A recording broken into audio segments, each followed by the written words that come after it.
네, 안녕하세요. 태양광입니다. 오늘은 2020년 12월 23일입니다. 이번 주는 그냥 넘어갈 생각이었는데, 용어 정리를 좀 부탁하는 분이 계셔서 용어 정리를 좀 간단하게 해드리려고 합니다. 그리고, 용어가 사실은 기본적으로 우리가 쓰는 용어들이, 음, 다른 분들이 모르시는 게 맞습니다. 뭐 약어들을 쓰고 약자들을 많이 쓰다 보니까 사실은, 저 같은 경우는 복잡하게 설명을 지 않으려고 노력을 하고 있고요. 간단한 용어들은 사실은 찾아보시면 금방금방 나오는 거고, 제가 이 영상 아래쪽으로도 링크를 하나 걸어 드릴 겁니다. 그래서 뭐 태양광 용어집, 전기 용어집, 용어집을 하나 넣어 드릴 테니까 저희 카페에 올려놓은 것도 있고, 사실은 구글링해서 찾으실 수 있는 것도 너무 많지 않습니까? 그래서 저도 조금 간과를 하고 지나온 게 아닌가? 사실 지난 영상의 중간중간 보시면 제가 영어에 대해서 정리를 해드린 게 있는데, 저도 그걸 다시 찾아서 링크를 넣어드리려고 봤더니 이제 영상 안에 숨어 있는 거다 보니까 용어만 따로 정리를 한 게 없어서 간단하게 몇 가지만 정리를 좀 해드리려고 이번 시간 준비하게 되었습니다. 실질적으로 뭐 RPS 사업이라든가 찾으시면 쉽게 나오죠. RPS 사업이 뭐예요? 아니면 뭐 FIT가 뭐예요? 라고 찾으시면 아주 쉽게 찾아보실 수 있는데, 음, 그렇게 찾으실 수 있는 내용들 말고 그럼 제가 설명을 드릴 수 있는 내용들로 한번 설명을 해보겠습니다. 우리가 2020년 이전에는 FIT 사업이었습니다. 2006년부터 2010년까지죠. 죄송합니다.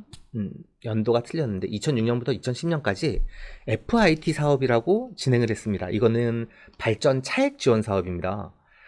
태양광 발전 사업은 진행을 해야 되는 겁니다. 왜 진행을 해야 되냐 하면 세계적인 경쟁에 떨어질 수도 없고 소재 기업들을 육성을 시켜서 빨리 생산 단가가 내려오게 만들어야 되는데, 그걸 정부의 재원으로 전부 다 처리를 할 수가 없다 보니 민간에 돈 있는 사람들이 투자를 해라.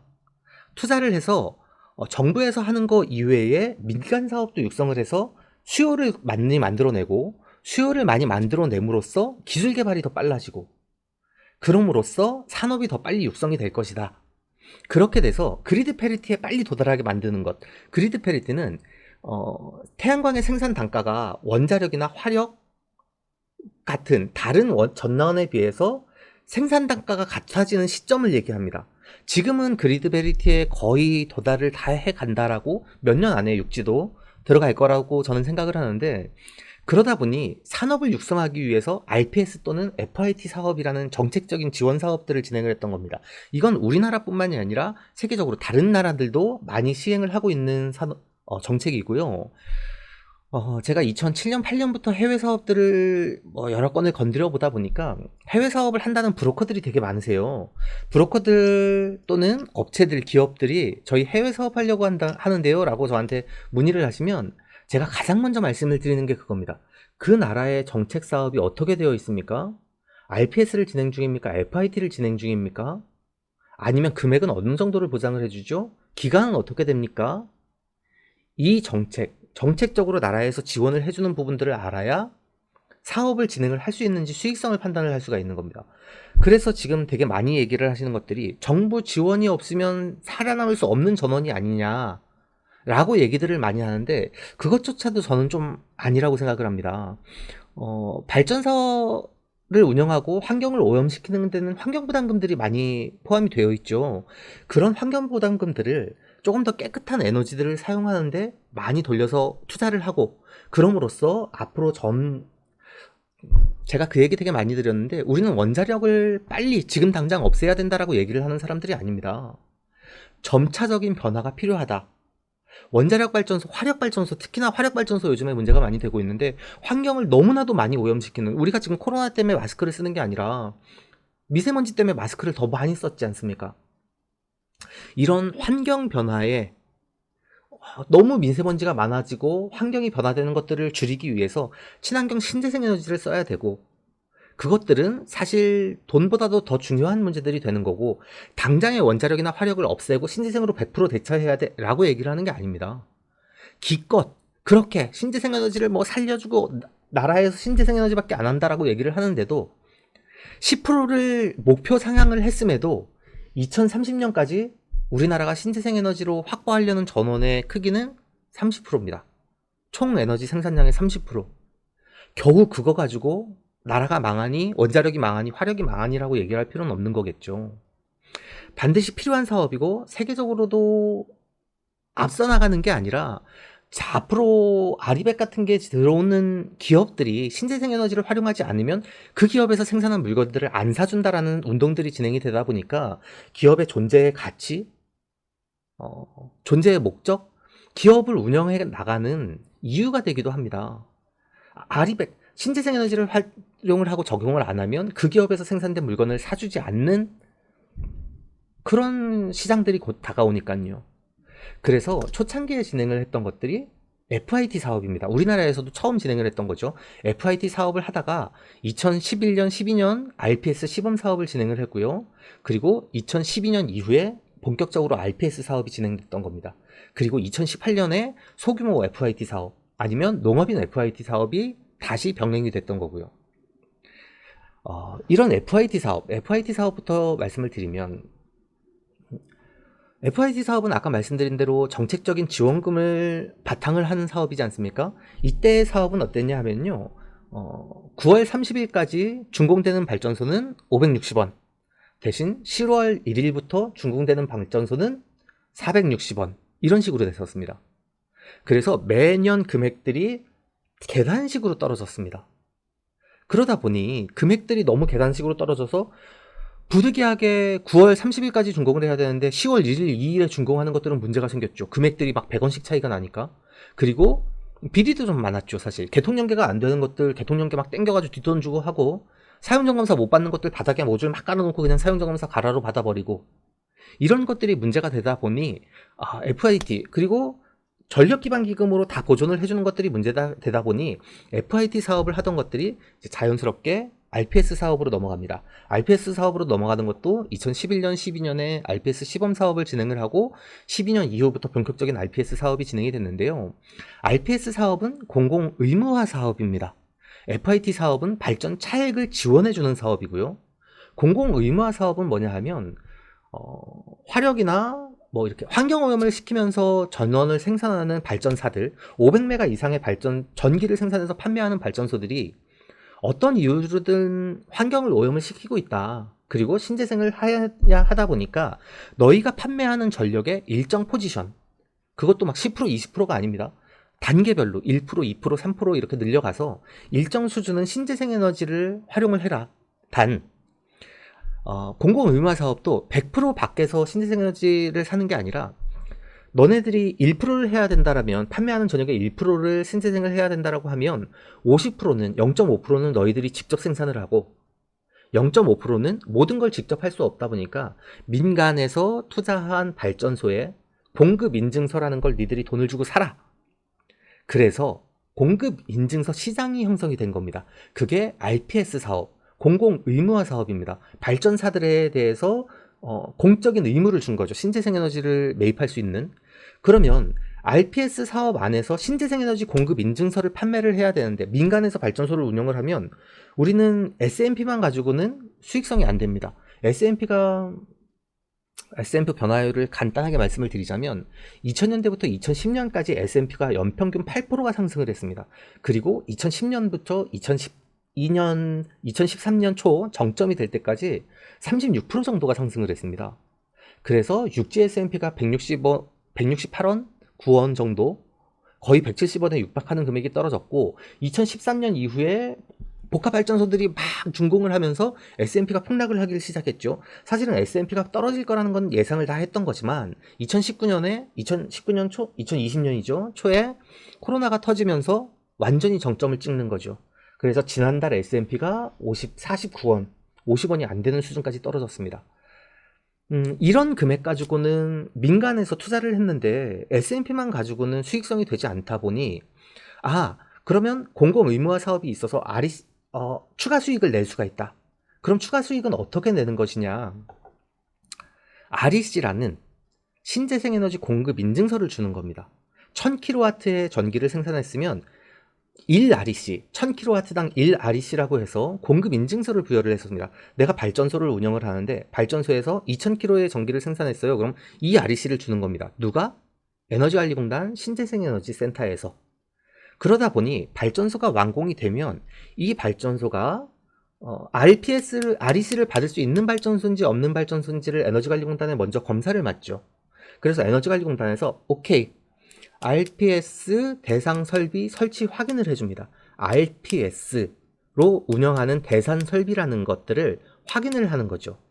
이때 확인을 해주면서 건물 위에 적거나 아니면 100km 미만이면 가중치를 1.2를 줬던 겁니다. 왜? 그런 산업들을 더 육성하기 위해서 전답, 임야, 목장, 과수원, 산지, 들 깎아서 설비하지 마라. 대신 사용하지 않는 데들을 설비를 해라. 지금 100km 미만의 설비의 가중치 1.2를 주는 것도 정책적인 목적은 분산형 전원입니다. 더 많은 사람들한테 혜택을 돌아갈 수 있게 하자. 대규모 3메가, 5메가, 30메가, 100메가씩 하는 사업들보다 소규모 사업들에 더 육성을 하자. 그리고 경작하지 않는 농업인들을 좀 위해해 주자라는 정책의 취지가 있었는데 올해 내년부터는 취지가 조금 바뀌겠죠. 그래서 지금처럼 소규모를 유대해 주는 사업보다는 조금 집중화, 계획화, 기획 입지화 돼가는 경향들이 있는 것 같습니다. 그래서 지자체에서 아마 여러 사람들이 수익을 나눠 가질 수 있는 그거에 대해서 가중치를 우대해주는 사업들을 준비를 하는 걸로 알고 있는데, 그렇다 보니 REC라는 건 RPS 사업을 진행하는 사람들이 공급 인증서를 받을 수 있는 것들입니다. 그런데 이 공급 인증서는 가중치라는 걸 주는 거죠. 더 우대해주기 위해서, 아니면 소규모 사업장들이 대규모 사업장보다 생산 원가가 더 높다 보니까 생산비를 보전해주기 위해서. 그래서 제가 되게 많이 말씀드리는 것들 중에 하나가 FIT 사업이 15년이 지나면 600원씩 500원씩 받던 분들이 지금 2, 3년 지나면 FIT 기간이 끝나요. 그럼 S&P만 받는 거거든요. 근데 그분들도 억울하다라고 얘기합니다. 야, 은행 좋은 일 시켰네. 나는 돈 별로 번 것도 없어. 그래도 좀 번 게 있었죠. 그런데 정책적인 목표는 적정 수준의 이익을 만들어주는 거지, 그 이상의 엄청난 수익을 만들어준다든가 그 이하의 엄청 낮은 수익성을 만들어주는 정책을 만들진 않습니다. 지금처럼 사실은 RPS 시장에서 REC 금액들이 너무 폭락을 하다 보니 태양광 사업자들의 수익이 너무 낮아요 라고 얘기를 하지 않습니까? 그럼 정책 위반자들 입장에서는 신규로 사업하는 것들이 없어질 때 이 산업을 육성하기 위한 계획들을 만듭니다. 그런데 지금 REC가 폭락을 했어요. 저희 다 죽을 것 같아요 라고 얘기를 함에도 불구하고 신규로 진행되는 사업이 너무 많아지고 있습니다. 올해 준공된 발전소가 역대 최대라고 계속 얘기를 하고 있는 것들을 보면, 그러다 보니 이 정책 기반자들 입장에서는 지금의 산업을 더욱 육성해 주려는 계획을 잡을 필요가 없는 겁니다. 적정 수준의 이익만 나면 되는데, 적정 수준의 이익이 나지 않으면 신규 사업자가 안 들어와야 되는데 신규 사업자는 계속 늘어나고 있다는 거죠. 그러다 보니 경쟁은 계속 심해지고 수익성은 계속 낮아지고, 그러려면 안 해야 되거든요 사실. 그런데 기획 입지화 가는 것들이 너무 많아지다 보니, 그리고 내년도부터 그쪽으로 가중치가 아마 우대가 되고 탄소 배출권 진행되는 것들의 가중치가 우대가 되다 보니 그쪽으로 많이 산업이 진행되는 게 아닌가 싶습니다.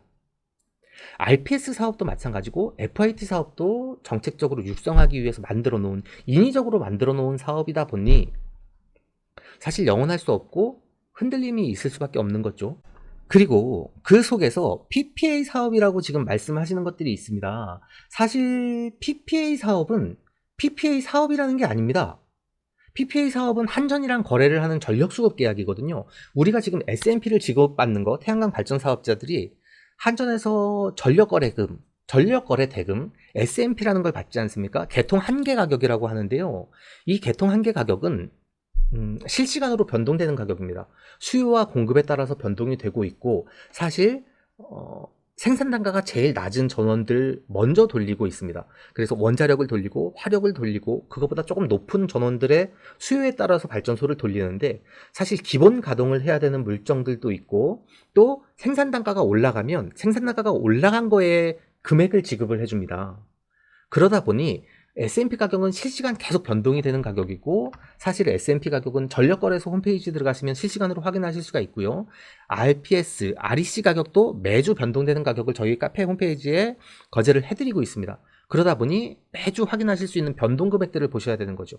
장기 거래 금액 계약이 안 되어 있다면 이렇게 흔들리는 가격입니다. 그런데 여기에서 나온 지금 10kg, 20kg에 진행을 한다라는 18kg 미만으로 진행을 하는 PPA 사업은 제가 지난번에도 언급을 드렸는데 이거는 발전 사업자들을 위한 사업이 아닙니다. 처음에 만들어 놨던 목적 자체가 공공 의무화 사업을 하는 데들이나 아니면 보급 사업을 진행했던 데들 중에 자기 자본을 들인 데들이 있습니다. 그리고 방학 때가 되면 전기가 남는 데들이 있죠. 전기가 남아서 한전으로 계속 흘려보내고 있는데도 아무런 대금을 못 받았던 데들이 있습니다. 이런 데들의 대금을 받기 위해서 진행이 되었던 거고, 지금 소규모 PPA 사업은 왜 진행을 하면 안 되냐 하면 발전 사업, 소규모 PPA 사업을 하는 데는 주택보급 사업 3kg짜리가 같이 연계가 안 됩니다. 그러면 3kg짜리는 주택보급 사업으로 지원받아서 전기요금을 줄이고 나머지 15kg를 FIT, 소규모 FIT 사업으로 진행을 해야 되는 거죠. 그런데 PPA 사업이란 명목 하에 18kg의 설비를 해놓고 손해에서 사용하는 전기를 먼저 사용을 하고 남는 전기를 판매를 한다. 이게 한전 계약 규정이 있어서 저는 PPA에 대해서 조금 선호하지 않는 게 아니라 돈이 안 되니까요, 당연히. 그런데 이쪽에도 뭐 REC를 보급을 해준다, 뭐 설비 확인이 된다, 가중치 일로 해서 나온다라고 얘기를 하시는데 사실 제가 확인해보지는 못했습니다. 그렇다 보니 맞다 아니다라고 얘기를 할 수는 없지만 주택에서 PPA 사업을 하시는 건 맞지 않는 겁니다. 주택에서 PPA 사업을 하실 이유도 없는 거고요. 주택에서 발전소에 대해서 돈 버는 사업을 하고 싶다면 소규모 FIT 사업을 진행을 하셔야 됩니다. 20kg 미만으로 하면 안전관리자도 필요가 없어요. 3kW 주택용 전기를 사용을 해서 누진제를 낮춰가지고 주택에서 사용을 하시고 15kW의 발전소는 전액 판매를 하는 발전소로 진행을 하셔야 됩니다. 그런데 농업인 PPA라는 명목 하에 이분들한테 사업자 등록증 만들어 드리고 어르신들, 시골에 계신 어르신들한테 18kW짜리 발전소를 만들어 주느라고 주택용 3kW를 뜯어내요. 그리고 사업자 등록증을 만들어주고 세금계산서를 발행을 하고 이게 말이 된다고 생각을 하십니까? 말이 안 되는 겁니다. PPA 사업은 그래서 PPA 사업이라는 말 자체가 한전이랑 전력 수급 계약을 하고 있기 때문에 거기에 나오는 잉여 전력에 대해서 대금을 지급해주겠다라는 얘기지 PPA 사업을 발전 사업 목적으로 진행하는 건 전 지금도 맞지 않다라고 생각을 합니다. 그래서 신규 사업자분들이 제일 어려운 얘기들이 이런 얘기들이겠죠. FIT 사업을 진행하다가 RPS로 넘어왔는데 지금 REC를 되게 어렵게 얘기를 하지만 사실은 되게 심플하게 이해를 하실 수 있는 부분이고 그 산업 속에서 어려운 건 뭐냐 하면 수익성이 계속 달라지기 때문에 그런 겁니다. 발전량이 변동을 하고 판매 가격이 변동을 한다 보니 매출이 달라질 수밖에 없는 거죠. 그러다 보니 수익성을 알 수가 없는 겁니다. 그래서 영업하시는 분들이 맨날 가서 얘기를 하는 게 되게 어렵게 얘기를 하지만 어렵게 얘기할 필요가 없는 거죠. 심플하게 지금 투자를 하셔서 태양광 발전소를 하셔도 됩니다. 다만 매출이 1,500만 원이 될지 2,500만 원이 될지 알 수가 없습니다. 이렇게 하면 일을 못해요? 그렇더라도 그렇게 일을 해야 되는 거죠. 그래서 수익성이 나오려면 발전량과 판매 가격이 결정이 돼야 매출이 나오는 거지 않습니까? 그런데 지금 발전량이 불안해요. 왜냐하면 발전량이 되게 조금 나오는 데들이 많습니다. 저희는 여러 군데를 다니다 보니까 3.3시간, 5시간 안 나오는 데들 허다합니다. 분양 발전소들 3.7시간, 7시간, 8시간 나오면서 우리 발전량 잘 나와요. 이런 데들 되게 많아요. 이격거리 충분히 늘리시면 사실 발전량 충분히 나와주는 게 요즘인데 산 밑에도 막 하고 그러지 않습니까? 할 수 있는 데들은 다 하시니까 판매 가격도 계속 변동이지 않습니까? 장기거래 계약을 하지 않으면 S&P도 변동을 하고 있죠. REC 현물 금액도 변동을 하고 있죠. 장기거래 계약 금액도 계속 떨어지고 있죠. 발전량도 예측을 할 수 없어. 판매 가격도 예측을 할 수 없어. 그렇다면 모든 게 지금 불확실한데 언제 준공이 될지도 모르는 상황에서 매출을 2천만 원을 될 것이다. 2,500만 원이 될 것이다 라고 얘기를 하는 것들이 맞지 않는 거겠죠. 되게 어렵게 말씀드렸지만 S&P도 쉽게 찾아보실 수 있고 REC도 쉽게 찾아보실 수가 있습니다. 그리고 가중치는 에너지관리공단 설비 확인 때 가중치가 적용을 받는 건데 이것도 되지도 않는 거 된다라고 얘기를 하시는 분들이 워낙에 많다 보니까 원래 원칙의 기준이 어떻게 되는지를 사실 찾아보는 게 맞습니다. 그걸 찾아보지 않은 상태에서 가중치가 1.2는 될 거예요, 1.5는 될 거예요 라고 얘기를 하는 것들이 맞지가 않죠. 왜냐하면 그게 매출에 영향을 미치는데 가중치도 확정되는 게 아니에요. 설비를 완료를 하고 사용점검사까지 받은 상태에서 에너지관리공단에 우리 설비가 이렇게 완공이 됐는데 이 설비에 대해서 RPS 사업으로 인증을 해주세요 라고 얘기를 하는 사업입니다. 그런데 이게 RPS 사업으로 인증을 받고 REC 공급 인증서 설치 확인서를 받아야 되는데 에너지관리공단에서 그때 가중치가 적혀 나오는 거거든요. 그런데 가중치가 1.2가 될지 1.5가 될지 1.0이 될지 모르는 상태에서 무조건 1.5가 된다고 안 되는 경우들 너무 많죠. 지금 조금 쉽게 표현을 해드리려고 말씀을 드렸는데, 용어라는 게 우리가 되게 짧게 쓰는 것들은 편의에 따라서 짧게 쓰는 겁니다. 이걸 어렵게 복잡하게 말씀드리려고 하는 게 아니라, 사실 S&P라고 구글에 검색해 보시고 REC라고 검색해 보시고 FIT라고 검색을 해 보시면 사실 모든 자료들을 다 찾아보실 수가 있고요.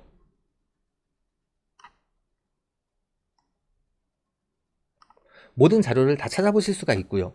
되게 어렵게 얘기를 하는 것들이 사실 안 찾아봐서 그렇다라고 저는 생각이 되거든요. 그리고 제가 요 밑에 영상 아래쪽에 용어집을 하나, 링크를 하나 넣어드리겠습니다. 이게 제가 2016년 8월 5일날 넣어드린 건데 2010년에도 넣어드렸죠. 그 전에도 7년, 8년 맨 처음에 넣어드린 건 2008년에도 넣어드렸고, 이게 저부터도 공부를 하려고 필요했기 때문에 들어온 자료인데, 사실 이 말의 의미보다는 이런 것들이 어떻게 진행이 됐고 왜 필요하고에 대해서 설명을 드리려고 이렇게 영상을 준비를 했습니다. 간단한 거더라도, 내가 간단하게 생각하더라도 남들한테는 어려운 사업이 될 수도 있다 보니까 지금처럼 댓글로 참여해 주시면 궁금하신 거 제가 다시 해석을 해드리고 풀어서 말씀드릴 수 있도록 노력을 하겠습니다. 아주 짧게 끝내려고 했는데 또 길어졌네요. 즐거운 연말 맞이하시고요. 즐거운 크리스마스 맞으시고 밖에 나가지 말고 여러 명이 모이지 않는 무탈한 연말이 됐으면 좋겠습니다. 감사합니다. 가짜 뉴스와 잘못된 정보들이 넘쳐나고 있습니다. 스팸과 사기꾼 예방을 위해서 참여가 필요합니다. 첫 번째, 3개의 점을 눌러주세요. 두 번째, 신고를 클릭해주세요. 세 번째, 스팸 또는 오해 소지가 있는 컨텐츠를 선택하세요. 네 번째, 대량 광고 또는 사용자를 현혹하는 컨텐츠를 클릭하세요. 다섯 번째, 싫어요를 눌러주세요.